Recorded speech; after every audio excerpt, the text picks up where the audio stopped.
All right, so we are streaming. Let's make sure we're up and running. Stream health looks good.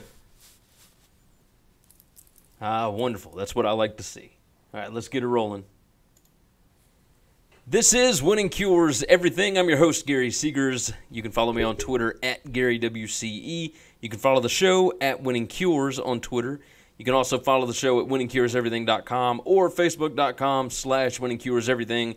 Hit the subscribe button on YouTube and hit the subscribe button on Apple Podcasts, Google Podcasts, whatever your favorite app is. Knock those things out. Today's rundown. Super Bowl quick reaction. Adnan Virk was fired from ESPN. We'll explain why and how crazy it is.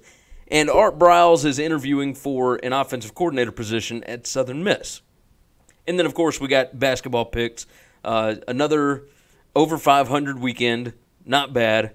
I'll explain the picks and everything in a little bit. The show, as always, brought to you by Tunica, Mississippi, the South's premier sports gambling destination. They've got 6 incredible sports books over at tunicatravel.com. That's where you find the information for where you need to go to place your bets. Hopefully all of you won your bets on the Super Bowl. There were 4 billion different prop bets and whatnot. I had Sony Michel over 77.5. I had James White over 6.5 receptions. That did not work out well, but the Sony Michel one did. Then I had Gladys Knight at minus 170 for wearing a skirt or dress as opposed to pants. So I hit 2 of the 3 prop bets, and then I had about 8 units on the Pats minus 2.5, and that hit. So, successful evening for me. The game was fun for guys like me that enjoy good defense, right? This was just an absolute spectacle by Belichick and Brian Flores and Wade Phillips. It was just outstanding. But I could understand why people would not think it was very exciting. The closer games are, the less scoring there is. Every single big play mattered, right? That is why I enjoy defensive football games, because it makes things that much more intense, especially later in the game. You just knew with 7 minutes left and Brady with the ball and whatnot that, they were going to go down and score a touchdown. And, of course, they get everybody involved. They got Sony Michel. They got Burkhead. They got Julian Edelman with a long pass. You got Gronkowski with a long pass. It was a lot of fun for guys like me that enjoy football, that don't want Arena League to take over, which I'm fine with watching touchdowns when it's just whatever. But when it's the best of the best, I want to see these guys scheme and go at each other and it not just be open space, right? The Chiefs and Rams was part entertaining and part a travesty, because that wasn't what football has always meant to be. There's 3 phases to the game: defense, offense, and special teams. Both of these teams did fantastic work on special teams, other than both missing a field goal. But the punting games were outstanding.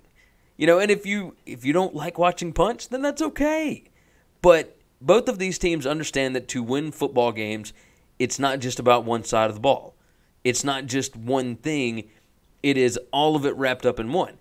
Now, what surprised me was Sean McVay not having any aggression at all in his offensive play calling. It made no sense. Their defense was playing lights out. I mean, you hold the Patriots to 13 points, you feel like you got a chance there, right? But they rarely went downfield. They didn't try any kind of trick plays. They have the talent to do it. They've got speed. They've got athletes all over the field. They had the talent advantage in this game. Now, they did not have the experience. And I wonder how much of that played in. I don't think Jared Goff was awful. I think that the Patriots knew exactly what to do to confuse him. And in doing that, it made their defense look insanely better. But other side of it, the Rams' defense played an outstanding football game. Absolutely outstanding. 85% of the commercials were not funny whatsoever. And even the ones that were funny, you were having to reach, right? I don't know what happened with Super Bowl commercials this year. Little bit disappointed in that. It was just kind of blah. You know, the Game of Thrones and Bud Knight commercial was interesting. But other than that, I mean, there was nothing that stood out. You know, the ones that stood out were the politically charged ones.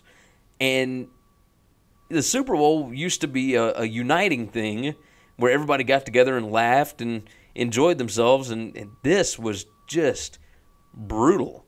You know, you didn't care about watching the commercials this year, and that was kind of interesting to see where nobody eventually, after the first few commercial breaks, everybody just kind of stopped caring, and it was weird. Super Bowl parties are overrated, absolutely overrated. Peter Burns tweeted about this last night, and I agree 100%. I watched with my parents and my wife and my 9-month-old son. And my parents came over to our house. We had a nice dinner. You know, it was buffalo chicken, potatoes, and buffalo chicken dip and whatever else, right? The Rotel dip and all sorts of other snacks and whatnot. So it was a mini party. But for adults means you can actually watch the game. You can actually sit and hear the commercials and enjoy yourself. And I've gone to parties. This is the first time I haven't gone to a party since I was early 20s, late teens. I mean, I can't even remember the last time I didn't go to a Super Bowl party. But this year, you know, I had to be up early to take the kid to a doctor's appointment and whatnot. Decided I wasn't going out. I'm not going to drink. I'm not going to do anything. I'm just hanging out, watching the game.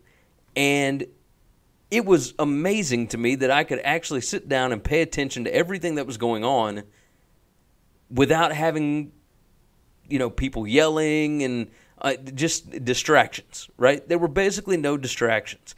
And it was really nice to have that. So Super Bowl parties, definitely overrated. Let's jump into Adnan Virk. Now, ESPN leaked this, which is funny, right? Because they fired him for leaking confidential information about Baseball Tonight. Which, on the surface, who cares, right? He released information that they were canceling the show. Well, they're canceling the show, so what does it matter? You know, I didn't understand that. But either way, they released this information to other news outlets just minutes before the Super Bowl. And I guess they kind of thought, I mean, it's a perfect PR move, right? It's like, put it out right before the Super Bowl. That story gets kind of covered up by everything else that's going on, and then you don't have to worry about it. But the way that social media works now, that thing keeps getting shared out. Virk is possibly suing ESPN for the years that are left on his contract because they escorted this guy out. They found that he might have been the one to leak the information to awfulannouncing.com. about Baseball Tonight being canceled, and they apparently went to him, and he did not, quote, fully cooperate with the investigation, whatever that means. So when I first heard this, I immediately thought of all the people that were sharing information with Clay Travis about what goes on inside of ESPN, because he got all that information on John Skipper and whatnot from guys that actually work at the company. But you never heard about guys getting fired for that. Virk got fired for, you know, leaking that Baseball Tonight was being canceled. Well, he's the host of Baseball Tonight, or at least one of them, and it's one of the lower-rated shows on the network. So why does any of this matter? Like, why do they care that he released this information? It didn't make any sense to me. Virk possibly suing ESPN. I would imagine he will end up over at DAZN, which is where John Skipper ended up. It's basically the Netflix of sports, right? They've got that huge deal with Canelo, right, the boxer. So I found it funny, though, that they would release somebody for leaking confidential information when a big part of what they do is they hire reporters to get confidential information and then report on it. I don't think that ESPN has ever stopped somebody from releasing leaked information, right? I mean, doesn't that just sound kind of ridiculous that they have reporters that do this for a living? that ESPN pays, and then they're going to fire somebody for leaking confidential information inside. It seems a little hypocritical to me. I'm curious. I'm going to follow this for a while, but Adnan Virk, we're on your side, buddy. If you ever want to come on the show, we got a spot for you. Art Briles interviewing for the offensive coordinator position at Southern Miss. This will be a media firestorm for a little while. And I would imagine a week at the most. Generally, stuff like this, 24 to 48 hours, something like that. If Southern Miss can withstand that, if they can withstand it, you got to be wary of like on-campus protests, stuff like that. But if they can withstand the initial media backlash, Art Briles is a hell of a football coach. You saw what he turned Baylor into. You saw what he turned Houston into. The guy can coach offense. His son is still doing it. His son just got the Florida State OC job. I mean, but going back to Art, he was largely exonerated of everything that he was accused of at Baylor. No, he did not run a nice ship there. It was a train wreck. But he wouldn't be the head coach here at Southern Miss. There was a reason why Baylor still had to pay Art Briles. The people that were above him, no, he may not be the cleanest individual, but the people that were above him were found guilty of this stuff, not him.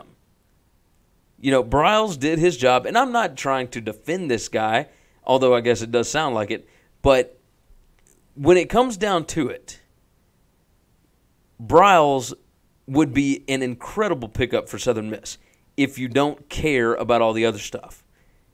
And I don't think that football programs are generally in the business of caring about the off-field stuff.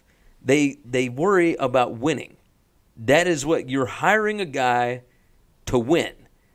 If you weren't, Bobby Petrino would have never gotten all these different jobs that he got. I mean, period. There's a billion bad dudes in college football and in NFL football. So long as you win, people don't really talk about that. The name of our show, for Christ's sake, is Winning Cures Everything. It's true. If Southern Miss brings him in and they start winning, immediately the narrative shifts.